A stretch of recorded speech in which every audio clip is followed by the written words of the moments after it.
സൃഷ്ടിക്കുകയും രക്ഷിക്കുകയും പരിപാലിക്കുകയും വഴിനിർത്തുകയും വിജയിപ്പിക്കുകയും ചെയ്യുന്ന ദൈവത്തിൻ്റെ നാമത്തിൽ മാത്രമുണ്ടാകും. ഇന്നിവിടെ വന്നു ചേർന്നിരിക്കുന്ന എല്ലാവരെയും യേശുവിൻ്റെ നാമത്തിൽ സ്വാഗതം ചെയ്യുന്നു. അനുഗ്രഹകരമായ 3 നോയമ്പിന് ശേഷം വിജയകരമായ 50 നോയമ്പിനായിട്ട് ഒരുങ്ങുന്ന 18 ദിവസത്തെ ഇടവേളയിൽ നമ്മളെത്തിയിരിക്കുന്നു. നമ്മുടെ കഴിഞ്ഞകാല ജീവിതത്തിൽ നമ്മൾ ഏതെങ്കിലും വിഷയത്തിൽ തോറ്റവരാണെങ്കിൽ നിരാശപ്പെടേണ്ട. കർത്താവായ യേശുക്രിസ്തു മുഖാന്തരം ജയം നൽകുന്ന സ്തോത്രം പാടുവാനുള്ള സ്തോത്ര കുർബാനയാണ്. ആത്മീയവും മാനസികവും ശാരീരികവും മണ്ഡലങ്ങളിൽ പല പരാജയങ്ങൾ, അതിൻ്റെ തിക്തഫലങ്ങൾ അനുഭവിച്ചിട്ടുള്ളവരാണ് നമ്മൾ. ആരും നിരാശപ്പെടേണ്ട. പരാജയങ്ങളെ നമുക്ക് വിജയത്തിൻ്റെ ചവിട്ടുപടിയാക്കാൻ സാധിക്കും. പരാജയങ്ങളെല്ലാം ദൈവത്തിൻ്റെ കയ്യിൽ കൊണ്ടപ്പെടുത്താൽ അത് വിജയത്തിലേക്ക് ചവിട്ടിക്കയറാനുള്ള ചവിട്ടുപടിയാക്കി പണിത് തരും. നമ്മുടെ എല്ലാ പരാജയത്തിൽ തകർന്നു പോയ സാധനങ്ങൾ നമ്മളിപ്പോൾ ഈ വർഷത്തിൽ കൊണ്ട് കൊടുക്കാൻ പോവാണ്. ദൈവത്തിൻ്റെ പരിശുദ്ധാത്മാവ് മാലാഖമാരെ കൊണ്ടും വിശുദ്ധന്മാരെ കൊണ്ടും നല്ലൊരു ഗോവണിയാക്കി വിജയത്തിലേക്ക് നമ്മൾ നടന്നു കയറാൻ പോവുകയാണ്. അതുകൊണ്ട് ആരും നിരാശപ്പെടേണ്ട എന്നുള്ള സന്ദേശമാണ് ഈ വലിയ നോമ്പിലേക്ക് പ്രവേശിക്കുന്നതിന് മുമ്പുള്ള ഈ ഒരുക്ക സമയത്ത് ദൈവാത്മാവ് നമുക്ക് തരുന്നത്. നമ്മുടെ ജീവിതത്തിലെ എല്ലാ പരീക്ഷണങ്ങളും നമ്മളെ കൊള്ളാവുന്നവരാകാണെന്ന് യാക്കോബിൻ്റെ ലേഖനത്തിൽ എഴുതിയിട്ടുണ്ട്. പരീക്ഷ സഹിക്കുന്ന മനുഷ്യർ ഭാഗ്യമുള്ളവരാണ്. അവരെ കൊള്ളാവുന്നവരായി ഉയർത്തിയിട്ട് ജീവകിരീടം തരുമെന്നാണ് പറയുന്നത്. അപ്പം ജീവൻ്റെ ഉറവിടമായ യേശുവിൻ്റെ കൂടെ ജീവകിരീടം വെച്ച് വലത്തുവശത്തിരിക്കേണ്ട സഭയാകുന്ന മണവാട്ടിയുടെ ശരീരത്തിൻ്റെ ഒരു ഭാഗമാകുവാനാണ് നമ്മൾ വിളിച്ചിരിക്കുന്നത്. ജയിച്ചവനായ പ്രാണപ്രിയൻ, ജയിച്ചവളായ പ്രാണക്കുട്ടിയെ കൊണ്ട് നിത്യതയിൽ നിത്യമായി രാജഭരണം നടത്താൻ പോകുന്ന ദൈവരാജ്യത്തിലേക്കാണ് നമ്മൾ വിളിക്കപ്പെട്ടിരിക്കുന്നതിന് നമുക്ക് നന്ദി പറയാം. അതുകൊണ്ട് ആത്മീയമോ മാനസികമോ ശാരീരികമോ എല്ലാ പരാജയങ്ങളും ലഭിക്കാൻ പോകുന്ന വിജയത്തിൻ്റെ മാറ്റുകൂട്ടാനാണ്. കൃപയാൽ നമുക്ക് ലഭിക്കാൻ പോകുന്ന അനുഗ്രഹങ്ങൾക്ക് നന്ദി പറയുവാനാണ്. അങ്ങനെയാണെങ്കിൽ ഒന്നിനെക്കുറിച്ചും വിചാരപ്പെടരുത്. എല്ലാവരും പ്രാർത്ഥനയാൽ അപേക്ഷയാൽ ആവശ്യങ്ങൾ സ്വതത്തോടെ അറിയിച്ചാൽ സകല ബുദ്ധിയെയും കഴിഞ്ഞ സമാധാനം കൊണ്ട് നമ്മളെ നിറയ്ക്കാമെന്ന് പറഞ്ഞു അതിനും നിവൃത്തിയാകാൻ വേണ്ടി നമ്മൾ ദൈവസന്നിധിയിൽ വന്നിരിക്കുകയാണ്. ഏതെങ്കിലും ഭീഷണികളുടെ മധ്യത്തിൽ, മരണഭീതിയുടെ മധ്യത്തിൽ വ്യാകുലപ്പെടുന്നവർ പഴയ കാലങ്ങളിൽ സങ്കേത പട്ടണത്തിൽ പോയി ആശ്വാസം പ്രാപിക്കുമായിരുന്നു. നമുക്ക് ഈ ഭൂമിയിൽ, ഈ ലോകത്തിൽ, ഈ സ്ഥലത്ത് ആശ്രയിച്ച് സങ്കേതപ്പെട്ട് ആശ്വസിക്കുവാൻ വേണ്ടി ദൈവരിക്കുന്ന ഈ സങ്കേത ഭവനത്തിൽ, ഈ സങ്കേത പട്ടണത്തിൽ, ഈ ജീസസ് റോഡിലൂടെ ജീസസ് നഗറിലെ ഈ സ്ഥലത്തുള്ള സങ്കേത പട്ടണത്തിൽ നമ്മൾ അഭയം പ്രാപിച്ചു. ഒന്നിനെക്കുറിച്ചും പേടിക്കേണ്ട. നമ്മൾ യേശുവാകുന്ന സങ്കേത പട്ടണത്തിൽ, സങ്കേത ഭവനത്തിൽ അഭയം പ്രാപിച്ചിരിക്കുന്നു. നമ്മളെയും നമ്മുടെ മക്കളെയും കൊച്ചുമക്കളെയും നമ്മുടെ പരാജയങ്ങളെയും നമ്മുടെ പ്രശ്നങ്ങളെയും എല്ലാം നന്മയ്ക്കാക്കുന്ന ദൈവവിളി ബോധവും ദൈവസ്നേഹബോധവും തരുന്ന കർത്താവിനെ സമർപ്പിച്ചുകൊണ്ട് ആരാധനയിലേക്ക് പ്രവേശിക്കുന്നു. കർത്താവ് നമ്മളെ വഹിച്ചുകൊണ്ടാണ് മരിച്ചുയർത്തെഴുന്നേറ്റ് സ്വർഗാരോഹണം ചെയ്തിരിക്കുന്നത്. അവൻ്റെ വിജയം നമുക്ക് തരാൻ പോവുകയാണ്. പരാജയപ്പെട്ട് വിജയിക്കുന്നത് നല്ലതാണ്. അപ്പോൾ വിജയത്തിൻ്റെ മാധുര്യം വർദ്ധിക്കും. ജയിപ്പിച്ചവനോട് നമുക്കൊരു ബന്ധം വരികയും ചെയ്യും. കർത്താവ് നമ്മളെ ജയിപ്പിക്കാൻ പോവുകയാണ്. അതിന് തടസ്സമായി നിൽക്കുന്ന എല്ലാ ഭാവങ്ങളോടും അശുദ്ധിയോടും അവിശ്വാസങ്ങളോടും യാത്ര പറഞ്ഞുകൊണ്ട് വിശുദ്ധ കുർബാനയിലേക്ക് പ്രവേശിക്കുന്നു. എല്ലാ സ്തോത്രത്തോടെ ദൈവത്തിന് സമർപ്പിക്കുക. ഇന്ന് വിശുദ്ധ കുർബാന അനുഭവിക്കാൻ ഒരുക്കമുള്ളവർക്ക് വിശുദ്ധ കുർബാനയ്ക്കായിട്ടുള്ള ഒരുക്കമാണ്. എല്ലാവർക്കും ഒരുക്കം കാണണമെന്നില്ല. പല കാരണങ്ങളാൽ വിശുദ്ധ കുർബാന അനുഭവിക്കാൻ തടസ്സമുള്ളവരുണ്ടാകും. അവർക്കും അതിഥികളായി വന്നിരിക്കുന്ന എല്ലാവർക്കും ഇവിടെ സ്നേഹഭോജ്യം തയ്യാറാക്കിയിട്ടുണ്ട്. അവർക്കെല്ലാവർക്കും അനുഭവിക്കാവുന്ന സ്നേഹവിരുന്നിൽ അവർക്ക് കൊടുക്കാനുള്ള ആഹാരപാനീയങ്ങൾ തയ്യാറാക്കിയിട്ടുണ്ട്. എന്നാൽ വിശുദ്ധ കുർബാന അവരവരുടെ സഭയിൽ കൽപ്പിച്ചിരിക്കുന്ന കൽപ്പന ഒരുങ്ങിയിട്ടുള്ളവർക്കാണ്. നമ്മളിപ്പോൾ പല സഭകളിലും പല സഭാ ചട്ടങ്ങളിലും അനുസരിക്കുന്ന സഭാംഗങ്ങൾ ഈ കൂട്ടത്തിലുണ്ട്. ഇത് എക്യുമെനിക്കൽ ആരാധന നടക്കുന്ന സ്ഥലമായതുകൊണ്ട് അവരവരുടെ സഭയുടെ നിയമം അനുസരിച്ച് നിങ്ങൾ പ്രവർത്തിച്ചു പോകണം. എന്നാൽ എല്ലാവർക്കും യേശുവിനെ ആസ്വദിക്കാൻ അവകാശമുണ്ട്. എന്നാൽ വീട്ടുകാർക്ക് ചില രഹസ്യങ്ങളുമുണ്ട്. നമ്മളൊരു വീട്ടിൽ അതിഥിയായി ചെന്നാൽ വീട്ടുകാരുടെ ചില രഹസ്യങ്ങളുണ്ട്, വീട്ടുകാരുടെ രഹസ്യ മുറികളുണ്ട്. അതിഥിക്ക് തന്നിരിക്കുന്ന മുറിയിൽ താമസിച്ചു കൊള്ളണം. വീട്ടുകാരുടെ രഹസ്യങ്ങൾ നമ്മൾ തലയിടാറില്ലല്ലോ. ഇത് പല സഭകളിലും പല വിഭാഗങ്ങളിലും പെട്ടവർ ഒന്നിച്ചുള്ള സ്ഥലമായതുകൊണ്ട് അവരവരുടെ സഭയോട് നിങ്ങൾ വിശ്വസരായിരിക്കുക. എന്നാൽ ഒരിടേനും ഒരു തൊഴുത്തുമാകുന്നുള്ള ഒരു അന്വർത്ഥമാകുമ്പോൾ കർത്താവിൻ്റെ കല്യാണത്തിനാണ് നമുക്ക് ഒന്നിച്ച് എല്ലാം ആസ്വദിക്കാൻ സാധിക്കും. അതുവരെ ഓരോരുത്തരും ഓരോ ഡിപ്പാർട്ട്മെൻറ്റിലാണ്, ഓരോ പണിപ്പരയിലാണ്. പണിപ്പര കഴിഞ്ഞ് പണി പൂർത്തിയായി തല്ലിക്കൂട്ടി കഴിയുമ്പോൾ നമുക്ക് ഒന്നാകാൻ കഴിയും. ഇപ്പോൾ പലയിടങ്ങളിൽ കിടക്കുന്നതിൽ നിരാശപ്പെടേണ്ട. പണിയൊന്ന് പൂർത്തിയായിക്കോട്ടെ. കല്യാണത്തിൻ്റെ തലേദിവസം കർത്താവ് എല്ലാവരെയും ഒന്നാക്കി ഒരുമിച്ച് തൻ്റെ കല്യാണ സദ്യയിൽ പങ്കുചേർപ്പിക്കും. ഇവിടെ ഇപ്പോൾ നമ്മൾ പണിപ്പരയിലായതുകൊണ്ട് പണിക്ക് വിധേയമാകുന്ന ഡിപ്പാർട്ട്മെൻറ്റിൽ കിടക്കണമെന്നുള്ള കാര്യം ഓർപ്പിച്ചുകൊണ്ട് ആരാധനയിലേക്ക് പ്രവേശിക്കുന്നു. ഇന്ന് പാപമോചന പ്രാർത്ഥന ആവശ്യമുള്ള ഓർത്തഡോക്സ് സഭയുടെ ചട്ടപ്രകാരം കുർബാന അനുഭവിക്കാൻ വേണ്ടിയിട്ടുള്ളവർക്ക് പൊതുസ്വയ പ്രാർത്ഥന നൽകുന്നു. അല്ലാതൊരു സ്വയപരിശോധന നടത്തി നേരിട്ട് നിങ്ങളുടെ കാര്യങ്ങൾ പറഞ്ഞ് അങ്ങനെ ഒരുങ്ങാവുന്ന കാര്യം ഓർപ്പിക്കുന്നു. വിശുദ്ധ ലൂക്കോസിന്റെ സുവിശേഷം 11-ാം അധ്യായം 22 മുതൽ 30 വരെ. യേശു ഗ്രാമങ്ങളിലും പട്ടണങ്ങളിലും സഞ്ചരിച്ച് ഉപദേശിച്ചുകൊണ്ട് യെരുശലേമിലേക്ക് പോയി. ഒരാളവനോട്, കർത്താവേ, രക്ഷ പ്രാപിക്കുന്നവർ ചുരുക്കമോ എന്ന് ചോദിച്ചു. യേശു അവരോട് പറഞ്ഞു, ഇടുങ്ങിയ വാതിൽ കൂടി പ്രവേശിക്കുവാൻ ശ്രമിക്കുവിൻ. പലരും പ്രവേശിക്കുവാൻ നോക്കും, അവർക്ക് സാധിക്കുകയില്ല എന്ന് ഞാൻ നിങ്ങളോട് പറയുന്നു. വീട്ടുടോസൻ എഴുന്നേറ്റ് വാതിലടയ്ക്കുമ്പോൾ നിങ്ങൾ പുറത്തുനിന്ന് മുട്ടിക്കൊണ്ട്, കർത്താവേ, ഞങ്ങൾക്ക് തുറന്നു തരണമേ എന്ന് പറഞ്ഞു തുടങ്ങും. നിങ്ങൾ എവിടെ നിന്ന് വരുന്നുവെന്ന് ഞാൻ അറിയുന്നില്ല എന്നവർ അവൻ മറുപടി പറയും. അപ്പോൾ നിങ്ങൾ, നിന്റെ കൂടെ ഞങ്ങൾ ഭക്ഷിക്കുകയും കുടിക്കുകയും ചെയ്തിട്ടുണ്ടല്ലോ, ഞങ്ങളുടെ തെരുവുകളിൽ നീ പഠിപ്പിക്കുകയും ചെയ്തിട്ടുണ്ടല്ലോ എന്ന് പറയുവാൻ തുടങ്ങും. അപ്പോൾ അവൻ നിങ്ങളോട്, നിങ്ങൾ എവിടെ നിന്ന് വരുന്നവരാണെന്ന് ഞാൻ അറിയുന്നില്ല, ദുഷ്കർമ്മികളെ എന്നെ വിട്ടുപോകുകയെന്ന് പറയും.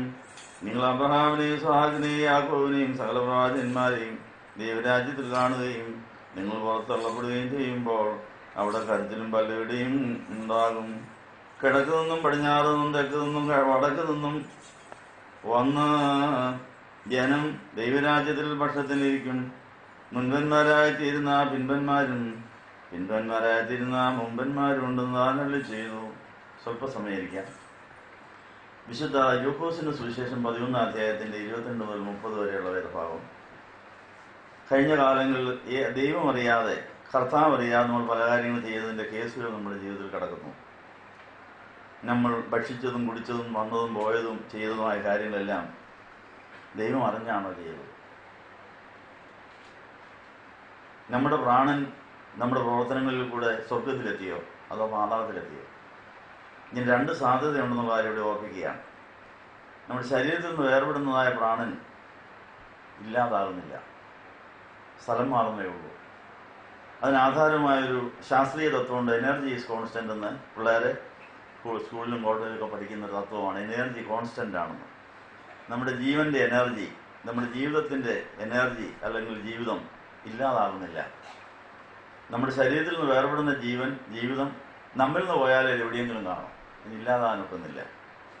ഒരു ദൃഷ്ടാന്തം പറഞ്ഞാൽ, ഒരു പാത്രത്തിലെ വെള്ളം തിളപ്പിച്ച് ആവിയാകാൻ തുടങ്ങിയാൽ പാത്രത്തിലെ വെള്ളം കുറഞ്ഞുകൊണ്ടിരിക്കും. ആവി അന്തരീക്ഷത്തിലുണ്ടായിരിക്കും. പാത്രത്തിലെ വെള്ളം മുഴുവൻ ആവിയാകുമ്പോൾ പാത്രത്തിൽ വെള്ളം കാണുകയില്ല. പക്ഷെങ്കിൽ ആ വെള്ളം ആവിയായ അന്തരീക്ഷത്തിലുണ്ട്. വെള്ളം ഇല്ലാതായതല്ല, വെള്ളം രൂപാന്തരപ്പെട്ട് ആവിയായി അന്തരീക്ഷത്തിലേക്ക് ഉയർന്നു പോയതാണ്. അതിന് മേഘമാകാനും മഴയാകാനും ഐസുകട്ടയാകാനും ഒക്കെയുള്ള സാധ്യത പിന്നെയും കിടക്കുകയാണ്. എനർജി ഈസ് കോൺസ്റ്റന്റ് എന്നുള്ള തത്വം പഠിക്കുവാൻ ഈ ഉദാഹരണം നല്ലതാണ്. നമ്മൾ പിറന്നു വീഴുന്ന അന്നേരം മുതൽ നമുക്ക് കിട്ടിയതായ ജീവൻ പമ്പെന്ന് പോയിക്കൊണ്ടിരിക്കുകയാണ്. ഒരു കുഞ്ഞ് അമ്മയുടെ രക്തം വലിച്ചെടുത്ത് മുക്കൽ തണ്ട് വഴിയായി ജീവിച്ചുകൊണ്ടിരിക്കുമ്പോൾ അതിൽ എയർ കണ്ടീഷൻ മുറിയിൽ നല്ല സുഖമായിട്ടും കിടക്കുകയായിരുന്നു. അമ്മയുടെ ചൂട് പറ്റി എയർ കണ്ടീഷൻ മുറിയിൽ ജീവിക്കുന്ന ഒരു കുഞ്ഞ് ഭൂമിയിലേക്ക് പറന്നു കഴിയുമ്പോഴേക്കും കൂടുതൽ പൊക്കിൾത്തണ്ട് മുറിച്ചുകൊണ്ട് രക്തം അമ്മയിൽ നിന്ന് കിട്ടുന്ന ശക്തിയൊക്കെ അങ്ങ് പോയി അത് ജീവിക്കാൻ ബന്ധപ്പെടുകയാണ്. ജീവിക്കാൻ ബന്ധപ്പെടുന്ന കുഞ്ഞ് അലറിക്കരഞ്ഞ് ശ്വാസം വലിക്കുന്നു. അപ്പോൾ അമ്മ പാല് കൊടുക്കാൻ ചെല്ലുന്നു. ഈ കുഞ്ഞിൻ്റെ ഈ അലറിക്കരിഞ്ഞുള്ളതായ കരച്ചിലിനിടയിൽ കൈകാലിട്ട് അടിക്കുന്നു. അപ്പോൾ അതിൻ്റെ കുറേ ശക്തി പോവുക ഇവിടെയും കാലിൽ കൂടെ. അപ്പോൾ വിശപ്പ് കൂടുക. അത് കണ്ണു തുറന്ന ചുറ്റുപാടുകളൊക്കെ നോക്കുന്നു. ഇപ്പോൾ കണ്ണിൽ കൂടെ ലൈറ്റ് എനർജിയായിട്ട് പ്രകാശമായ കുറേ ജീവൻ പോകുന്നു. കരയുമ്പോൾ സൗണ്ട് എനർജിയായിട്ട് ശക്തി പോകുന്നു. അങ്ങനെ ഒരു കുഞ്ഞിനെ അപ്പനിൽ നിന്നും അമ്മയിൽ നിന്ന് കിട്ടിയതായ ജീവന ശക്തിയും 3 തരത്തിൽ പോവുകയാണ്. Sound energy, mechanical energy, light energy എന്ന് ഇംഗ്ലീഷിൽ പറയും. ഇങ്ങനെ 3 തരത്തിൽ കൈകാലുകളുടെ ചലനത്തിൽ കൂടിയും നോട്ടത്തിൽ കൂടിയും കേൾവികളിൽ കൂടിയും ശക്തി പോയിക്കൊണ്ടിരിക്കുക. അപ്പോഴത്തേക്ക് വിശപ്പ് നോക്കുക. അപ്പോൾ അലറിക്കരയുക. അമ്മയുടെ പാല് കിട്ടുമ്പോൾ പിന്നെയും കുറേ കൂടെ ശക്തി കിട്ടി. പിന്നെയും അതിനാവശ്യം വരുമ്പോൾ കരയുന്നു, പാല് കിട്ടുന്നു, അങ്ങനെ വളരുക. എന്നാൽ ജനിക്കുന്ന അന്ന് മുതൽ മരണം നമ്മുടെ കൂടെ ഉണ്ടെന്നുള്ള കാര്യം മറക്കരുത്. 2 കൊരിന്ത്യർ 4-ാം അധ്യായത്തിൽ എല്ലാ ദിവസവും നമ്മുടെ ശരീരത്തിൽ മരണമുണ്ട്. നമ്മുടെ ശരീരത്തിൽ നിന്ന് ഇങ്ങനെ ജീവൻ പോയിക്കൊണ്ടിരിക്കുകയാണ്. പോകുന്നതിനേക്കാൾ കൂടുതൽ ജീവൻ കിട്ടുന്നതുകൊണ്ട് ജീവിച്ചിരിക്കുന്നു. പോകുന്നതിടത്തോളം ജീവൻ കിട്ടുന്നില്ല, വളരെ ക്ഷീണം തളർച്ചയും നമുക്ക് തോന്നും. അപ്പോൾ ജീവന്റെ ഉറവിടമായ യേശുവിൽ നിന്ന് ജീവൻ എപ്പോഴും ഒഴുകിക്കൊണ്ടിരുന്നെങ്കിൽ മാത്രമേ നമുക്ക് എന്നും സന്തുഷ്ടമായ സമൃദ്ധമായ ജീവിതത്തിൽ സമൃദ്ധിയായ ജീവനിൽ ജീവിക്കാൻ സാധിക്കും എന്നുള്ളൊരു സത്യമാണ്. നിർഭാഗ്യവശാൽ കഴിഞ്ഞ കാലങ്ങളിൽ നമ്മൾ വേർപെട്ട ശക്തി മുഴുവനും യേശുവിൻ്റെ ഉള്ളിൽ എത്തിയിട്ടില്ല. ജീവന്റെ ഉറവിടമായ യേശുവിൽ എത്തേണ്ടതാണ്. യേശുവിൻ്റെ ഉള്ളിൽ നിന്ന് വരേണ്ട ജീവൻ നമ്മുടെ വേറെ തേച്ചിട്ട് തിരിച്ചവിടെ ചെല്ലണം. എന്നാൽ സ്വയത്തിൽ ആശ്രയിക്കുന്നവരുമാണ് പാതാളത്തിലെത്തുമെന്ന് 49 സംഗീതത്തിൽ നമ്മൾ വായിച്ചിട്ടുണ്ട്. പാതാളത്തിലേക്ക് എത്തുന്ന ജീവൻ അവിടുത്തെ പാതാള ജീവികളെയും വഹിച്ചുകൊണ്ട് തിരിച്ചു വന്ന് അത് ബന്ധനമായി മാറും. നമ്മുടെ കഴിഞ്ഞ കാല ജീവിതത്തിൽ നമ്മളിൽ നിന്ന് വേർപെട്ട ജീവൻ മുഴുവനും ഉയർത്തെഴുന്നേറ്റ് യേശുവിൻ്റെ ശരീരത്തിൽ എത്തേണ്ടതായിരുന്നു. ദൈവാശ്രയത്തിൽ മാത്രമേ അതോടെ എത്തുകയുള്ളൂ. വിശ്വാസം, പ്രത്യാശ, ദൈവസ്നേഹം, ദൈവാശ്രയം, ഇതിൽ കൂടെ ചെയ്യുന്ന പ്രവർത്തനങ്ങൾ നമ്മുടെ ശരീരത്തിൽ നിന്ന് വേർപെടുന്ന പ്രാണനെയും ജീവനെയും ഉയർത്തെഴുന്നേറ്റ് യേശുവിൻ്റെ ശരീരത്തിൽ എത്തിക്കും. അത് അവിടുന്ന് ശക്തി പ്രാപിച്ച് മടങ്ങി വരും. അതങ്ങനെ കറങ്ങിക്കൊണ്ടായിരിക്കും. എന്നാൽ സ്വയത്തിൽ ആശ്രയിച്ച് അന്വേഷണത്തോടെ നമ്മൾ ഏതെങ്കിലും കാര്യം ചെയ്താൽ എന്തെല്ലാം സുഖവും എന്തെല്ലാം ലാഭം ഉണ്ടെങ്കിലും പോകുന്ന താഴോട്ടാണ്. ബുദ്ധിമാന്റെ ജീവിതയാത്ര മേലോട്ടാണ്, കീഴെയുള്ള പാതാളത്തെ അവൻ ഒഴിഞ്ഞു പോകും. സദൃശ്യവാക്യത്തിൻ്റെ വാക്യമുണ്ട്, ഏതെന്ന് ഓർമ്മയുണ്ട്? എത്രയാ സദൃശ്യവാക്യങ്ങൾ? എത്രയാ സദൃശ്യവാക്യത്തിൽ അങ്ങനെ ഒരു വാക്യമുണ്ട്? ആർക്കെങ്കിലും ഓർമ്മയുണ്ടോ? ബുദ്ധിമാന്റെ ജീവിതയാത്ര മേലോട്ടാണ്, കീഴെയുള്ള പാതാളത്തെ അവന് ഒഴിഞ്ഞു മാറുന്നു. വായിച്ച് കണ്ടുപിടിച്ചുമ്പോൾ 50 വരാൻ പോലെ ഒരു ഹോംവർക്ക് ഇരിക്കട്ടെ. അപ്പോൾ 31 അധ്യായം വായിച്ച് നോക്കിയിട്ട് നല്ല വാക്യമാണ്. മനുഷ്യൻ്റെ ജീവിതയാത്ര മേലോട്ടാണ്, അതിന് കീഴെയുള്ള ബുദ്ധിയുണ്ടെങ്കിൽ, ഭക്തിയിൽ നിന്ന് കിട്ടുന്ന ബുദ്ധിയുണ്ടെങ്കിൽ നമ്മുടെ പ്രാണൻ താഴോട്ട് പോകാതെ മുകളിലോട്ട് കർത്താവ് കൊണ്ട് എത്തിക്കും. ബുദ്ധി ഇല്ലെങ്കിൽ, ബോഷത്വമായിട്ടാണ് പെരുമാറുന്നെങ്കിൽ നമ്മളുടെ ആ പ്രാണൻ താഴോട്ട് പോയിട്ട് പാതാളത്തിലെത്തിയിട്ട് പാതാളത്തിലെ ജീവികൾ അത് കുടിച്ചിട്ട് അവരല്ലേയോട് കയറിഞ്ഞ് വരും. അങ്ങനെയാണ് ആത്മഹത്യ ചെയ്യണമെന്ന് തോന്നുന്നത്, നിരാശ വരുന്നത്, പരാജയങ്ങൾ വരുന്നത്. എവിടെ പോയാലും ചൊവ്വാകുകയിലെ അർത്ഥം പ്രാണനെല്ലാം സ്വർഗത്തിലെത്തിയിട്ടില്ല, പാതാളത്തിൽ പോയെന്നാണ് എൻ്റെ അർത്ഥം. 15 അപ്പോൾ ഇവിടെ കണ്ടുപിടിച്ചല്ലോ. അപ്പോൾ നിങ്ങൾ ജയിക്കാൻ പോവുക. അപ്പോൾ 15 ഇപ്പോൾ സദൃശ്യവാക്യം 15-24 ബുദ്ധിമാന്റെ ജീവിതയാത്ര മേലോട്ടാണ്, കീഴെയുള്ള പാതാളത്തെ ഒഴിഞ്ഞു മാറും. നമ്മുടെ ഇത്രയും നാളത്തെ എല്ലാ ദിവസത്തെ പ്രാണനും മേലോട്ടോ താഴോട്ടോ പോയിട്ടുണ്ട്. എനർജി ഈസ് കോൺസ്റ്റന്റ് എന്നുള്ള അർത്ഥപ്രകാരം ഇല്ലാതാകുന്നില്ല. ഒന്നിൽ മുകളിൽ കാണും, അല്ലെ താഴെ കാണും. താഴെ ഉണ്ടോ ഇല്ല എന്നുള്ള ലക്ഷണം ചെയ്താലൊന്നും സാധിക്കുകയില്ല. എല്ലാത്തിലും നിരാശ, പരാജയം, അസ്വസ്ഥത, പരാജയങ്ങളുണ്ടെങ്കിൽ ബന്ധനങ്ങളുണ്ടെന്നാണ് എൻ്റെ അർത്ഥം. ആ ബന്ധനം എങ്ങനെ വന്നു? നമ്മുടെ പ്രാണൻ മുകളിലോട്ട് കൊണ്ടിരുന്നു താഴോട്ട് പോയാൽ നമ്മളെ കെട്ടാൻ ആഗ്രഹിക്കുന്നവർ അതിനെ വിഴുങ്ങിക്കളഞ്ഞാൽ നമ്മളെ നള്ളിപ്പിടിക്കും, ബന്ധനമായിട്ട് മാറും. അപ്പോൾ ആ കാര്യങ്ങൾ പഠിക്കാൻ പറ്റിയ വിധത്തിലാണ് കർത്താവ് ലൂക്കോസിന് സുവിശേഷം 11 അധ്യായം 22 മുതൽ 30 വരെ പറഞ്ഞിരിക്കുന്നത്. യേശു അവരോട് പറഞ്ഞു, ഇടുങ്ങിയ വാതിൽ കൂടെ പ്രവേശിക്കുവാൻ ശ്രമിക്കുകയും പലരും പ്രവേശിക്കുവാൻ നോക്കും, സാധിക്കുകയില്ല.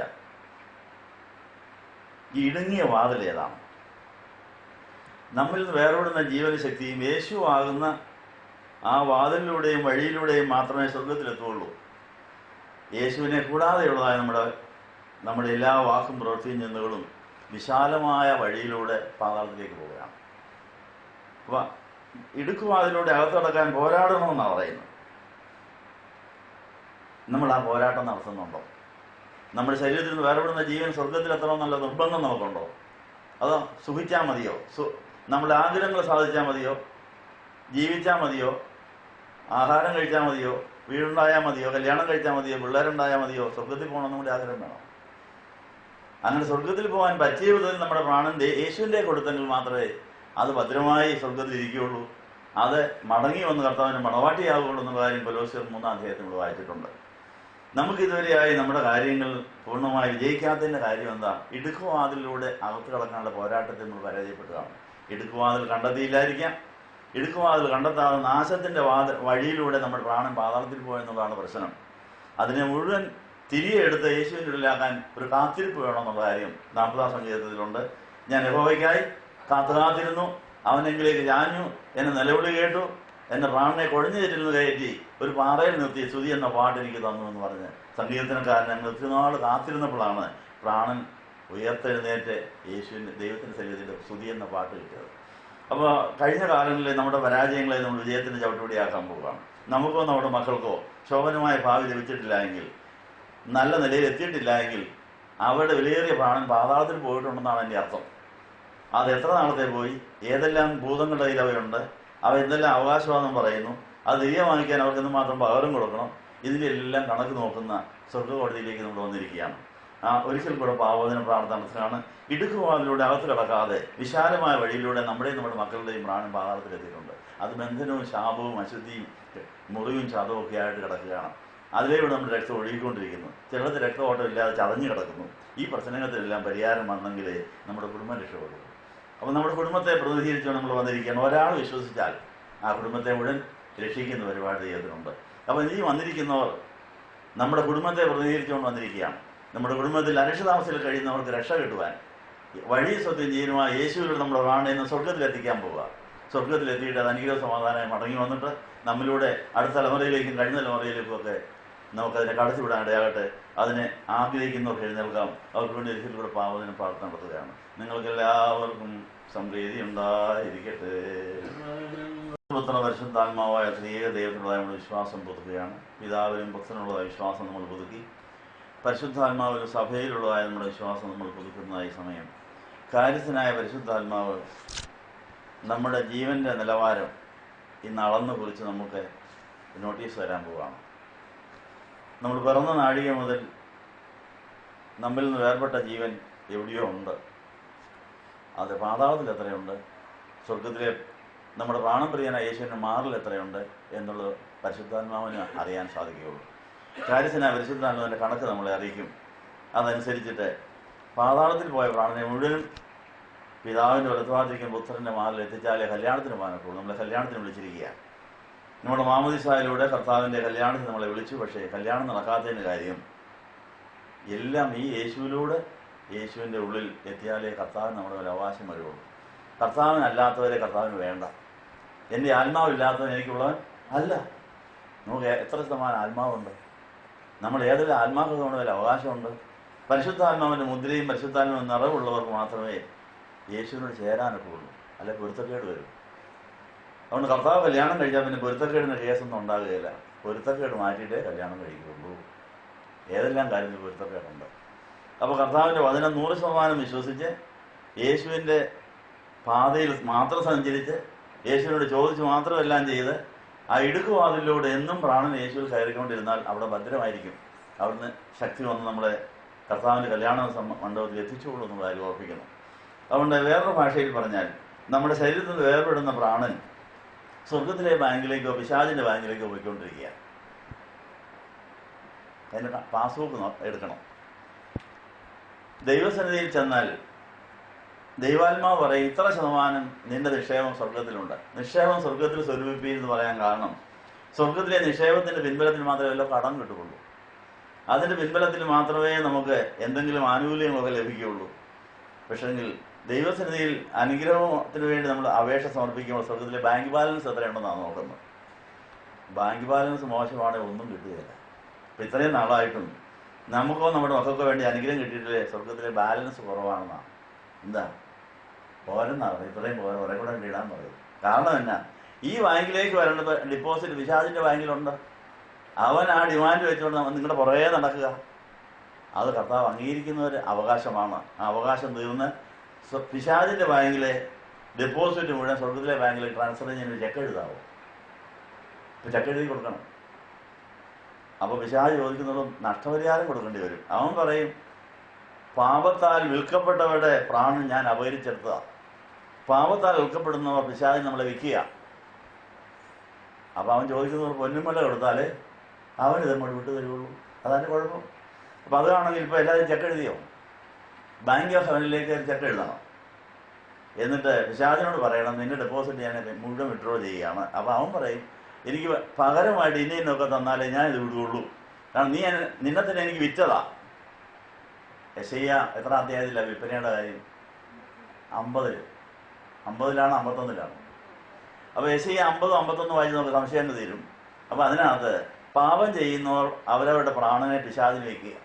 പിശാചിരുന്ന് അല്പമായ ചില സുഖസൗകര്യങ്ങൾക്ക് വേണ്ടി, ചില ലാഭങ്ങൾക്ക് വേണ്ടി നമ്മുടെ ലോകത്തൊക്കെയുള്ള പ്രാണനെ പിശാചിന് വിറ്റ് കളഞ്ഞു.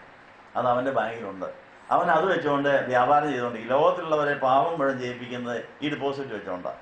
അപ്പോൾ അതിന് പലിശ നമുക്ക് കൂടെ കിട്ടും. പാപത്തിൻ്റെ ശമ്പളം മരണം. അപ്പോൾ പിശാച് അനേകരെ കൊല്ലുകയും പാപം ചെയ്യിപ്പിക്കുകയും ചെയ്യുന്ന നമ്മുടെ ഡെപ്പോസിറ്റും കൂടെ ഉപയോഗിച്ചുകൊണ്ടാണ്. അതിന് ഇൻട്രസ്റ്റ് വരും. അതുകൊണ്ട് അവിടുത്തെ ഡെപ്പോസിറ്റ് 0 ആക്കിയെങ്കിൽ മാത്രമേ, സ്വർഗത്തിലെ ഡെപ്പോസിറ്റ് 100% ആക്കിയാലേ അവിടുത്തെ ഇൻട്രസ്റ്റ് ഉണ്ട്. സ്വർഗത്തിലെ ഇൻട്രസ്റ്റ് എന്നാ ജീവൻ, പുണ്യം, നന്മ. ഇപ്പം നന്മകൾ വരണമെങ്കിൽ ഇത് നമ്മുടെ നിക്ഷേപം മുഴുവൻ എവിടെയായിരിക്കണം? സ്വർഗത്തിലായിരിക്കണം. അതാ ഇടുക്കവും ഞെരുക്കവും ഉള്ളതാണ്. പിശാചുമായിട്ട് വലിയ പോരാട്ടം നടത്തിക്കൊണ്ടിരിക്കുകയാണ്.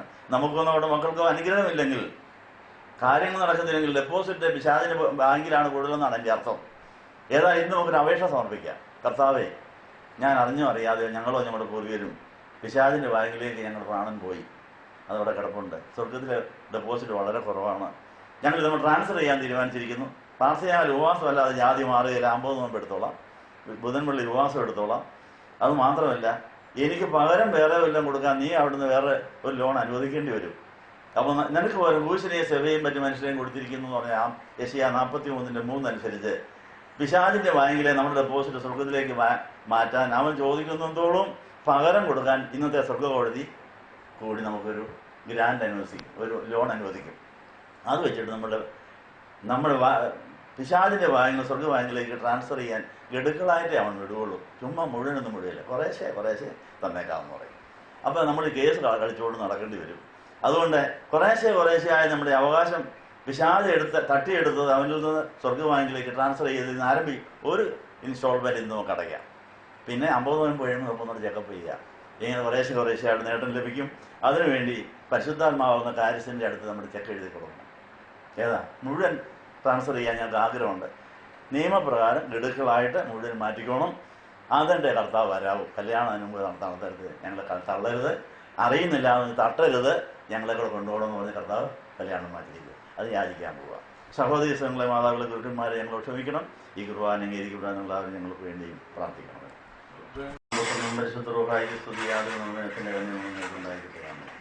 സ്നേഹിക്കപ്പെട്ടവരെ, വിജയകരമായ 50 നോമ്പിനായിട്ടും വരുന്നു. 3 നോയമ്പ് കഴിഞ്ഞ് 18 ദിവസത്തെ ഇടവേളയുണ്ട്. ആ സമയത്ത് 2 ഞായറാഴ്ചകളുമുണ്ട്. നന്മയാൽ തിന്മയെ ജയിക്കുന്ന യുദ്ധത്തിലെ ഒരു പോരാട്ടമാണ് ഇത്. ഈ ക്രിസ്ത്യ ജീവിതം നമുക്ക് എല്ലാവർക്കും അറിയാമല്ലോ.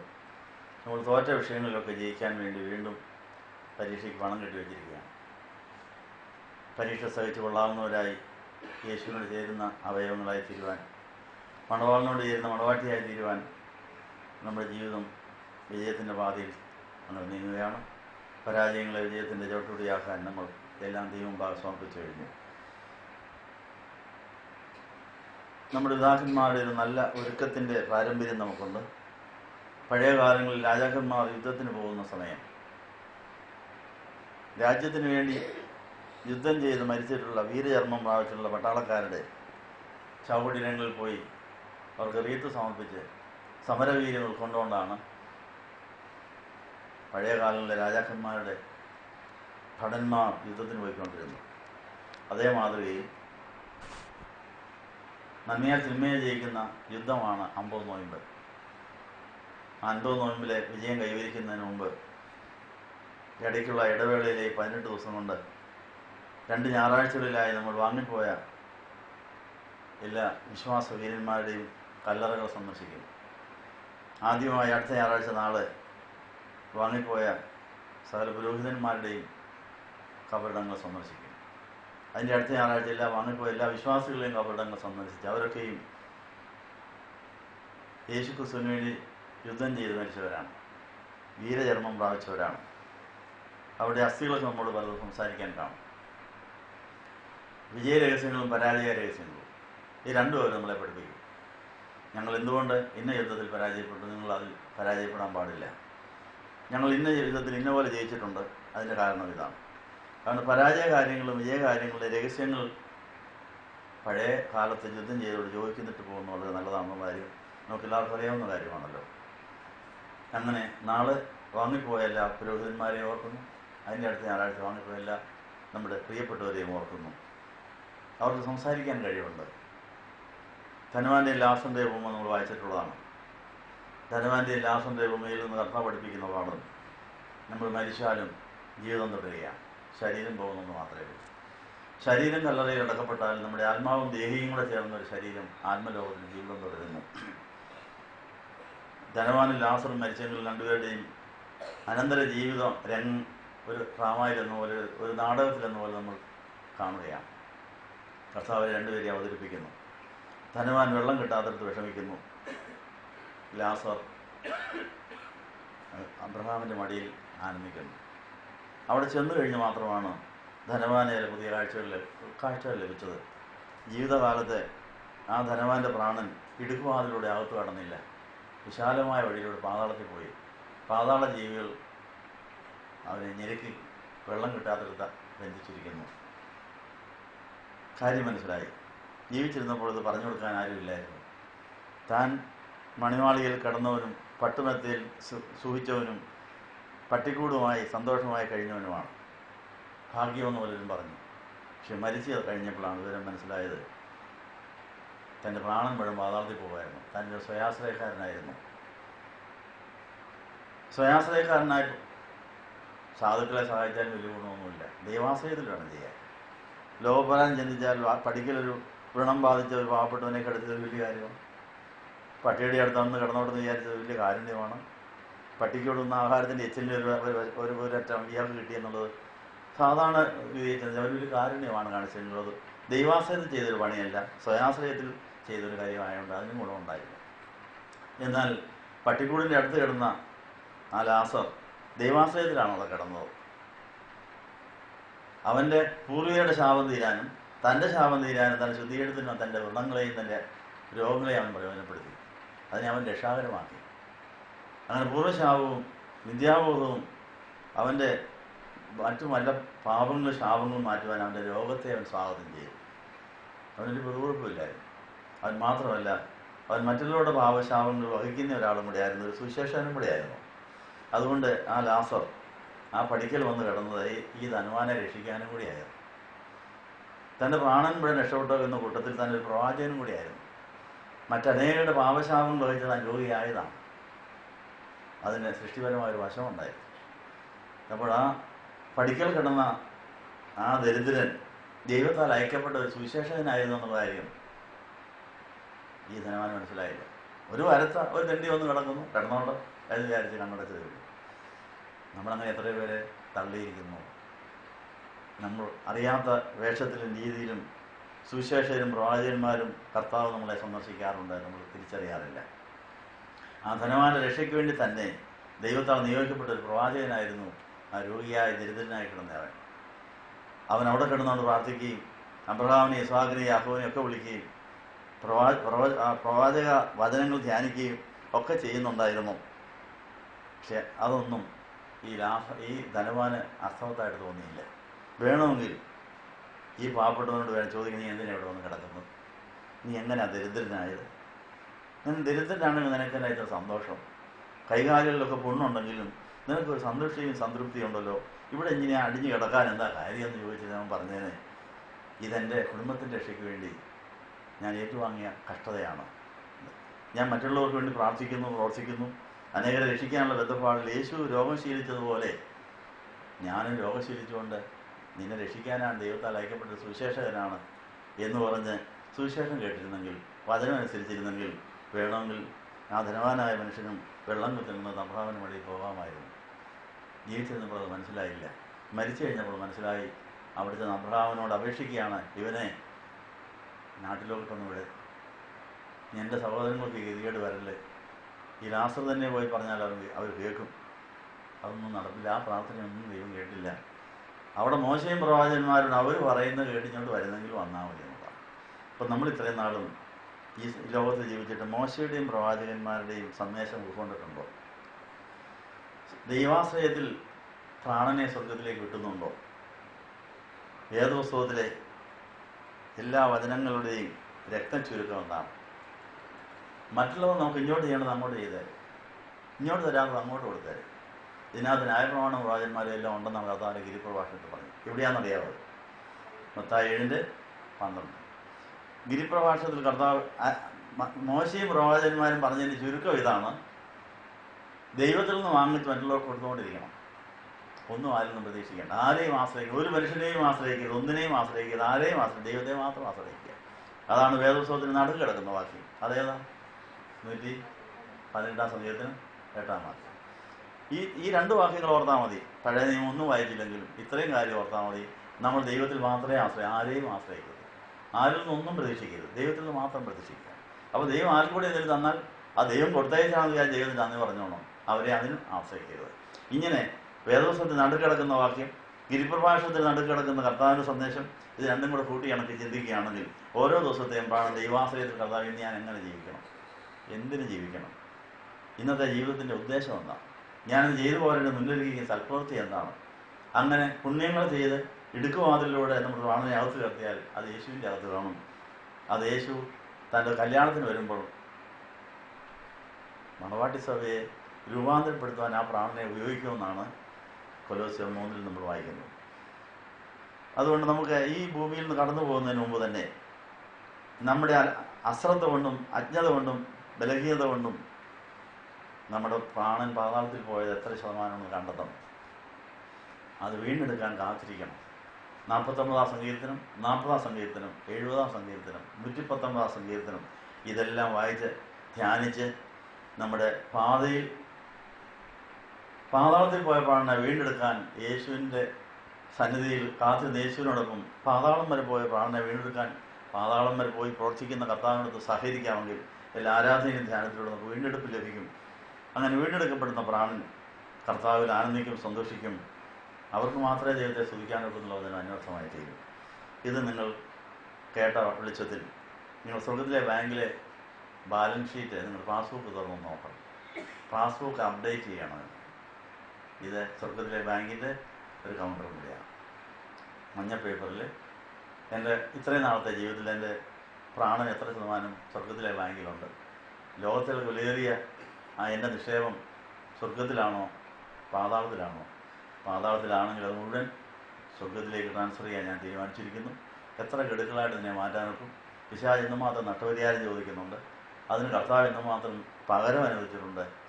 കുറേശ്ശെയായി അത് നേടിയെടുക്കുവാൻ ആവർത്തനം 7-ാം അധ്യായത്തിൽ ഈ പിശാചും അവൻ്റെ എതിർപ്പുകളും അവൻ്റെ നിബന്ധനകൾ എത്ര വലുതാണെങ്കിലും അത് കണ്ട് ഭയപ്പെടാതെ കർത്താവ് അതിനെയൊക്കെ അതിജീവിക്കാൻ കഴിവുള്ളവനാണെന്നുള്ള ബോധത്തിൽ കുറേശ്ശെയായി ദൈവരാജ്യത്തിൻ്റെ അതിന് മാറ്റിയടിച്ച് പിശാചിൻ്റെ അവകാശം തീർത്ത് പൂർണ്ണമായ ദൈവത്തിൻ്റെതായി തീരുവാൻ ഈ വരാൻ പോകുന്ന 50 നോയമ്പ് ഉതവട്ടെ എന്ന് ആശംസിക്കുന്നു.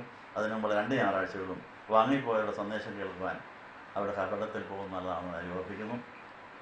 അങ്ങനെ അവരുടെ അസ്ഥികളും അവരുടെ രക്തവും നമ്മളോട് സംസാരിച്ചുകൊണ്ടിരിക്കുന്നു. അവർ നമ്മളോട് പല കാര്യങ്ങളും പ്രസംഗിക്കാൻ ആഗ്രഹമുണ്ട്. ധനവാൻ്റെ ലാസൻ്റെ ഭൂമിയിൽ നമ്മൾ കാണുന്നത് ധനവാനെ പ്രസംഗിക്കാൻ വളരെ കൊതിയാണ്. തൻ്റെ വീട്ടിലും നാട്ടിലുള്ളവരോട് പ്രസംഗിക്കാൻ കൊതിയാണ്, പക്ഷെ അതൊന്നും സമ്മതിക്കുന്നില്ല. അപ്പോൾ ഇപ്പോൾ നിങ്ങൾ കേൾക്കുന്ന ഈ ശബ്ദം എൻ്റെ ശബ്ദമല്ല, കർത്താവിൻ്റെയും പരിശുദ്ധാത്മാവിൻ്റെയും വിശുദ്ധന്മാരുടെയും പ്രവാചകന്മാരുടെയും വാങ്ങിപ്പോയി നമ്മൾ പ്രിയപ്പെട്ടവരുടെ ശബ്ദമാണ്. എനിക്കൊന്നും പ്രസംഗിക്കാനില്ല. ഞാൻ എൻ്റെ നാവ് വിട്ടുകൊടുത്തിരിക്കുന്നു. അവരിപ്പോൾ നിങ്ങളോട് വർത്താനം പറയാം. എന്തിനാ മക്കളെ, ഞങ്ങൾക്ക് വരാൻ ആഗ്രഹമുണ്ട്, വരും പറഞ്ഞാൽ കൊള്ളാമെന്ന്. ഞങ്ങൾക്ക് പറ്റിയ മുറിവും ചതവും നിങ്ങൾക്ക് വരല്ലേ, ഞങ്ങളുടെ ഗതികേട് നിങ്ങൾക്ക് വരല്ലേ. നമ്മുടെ കോളറുമ്പാൻ അവിടെ നിൽപ്പുണ്ട്, ഞങ്ങൾക്ക് വേണ്ടിയാണ് സംസാരിക്കുന്നത്. അയാളുടെ പ്രവചന നൽവരത്തോടെ നമ്മൾ സംസാരിക്കുകയാണ്. കേട്ട് സ്വയപരിശോധനാ സഹായം വാങ്ങിച്ച് പ്രാണനെ രക്ഷിച്ചാൽ വെള്ളം കിട്ടുന്നത് വരാം. അല്ലെങ്കിൽ ഞാൻ നിന്നെ അറിയുന്നില്ല, അതിനകത്ത് അള്ളിയെന്നൊക്കെ വന്നേക്കാം എന്നൊക്കെ പറഞ്ഞാൽ നിങ്ങൾ വർത്താനം പറയാം കേട്ടോ. അങ്ങനെയാണെങ്കിൽ വെള്ളം കിട്ടുന്നിടത്ത് പോകണമെങ്കിൽ സമയം തക്കത് ഉപയോഗിച്ചു തലകളെ ഉണക്കാം, പ്രാർത്ഥിക്കാം. കേൾവിക്കാതെ ഹൃദയത്തിലാതെ പ്രാർത്ഥിക്കും. പ്രാർത്ഥനയാൽ എപ്പോഴും ഞാൻ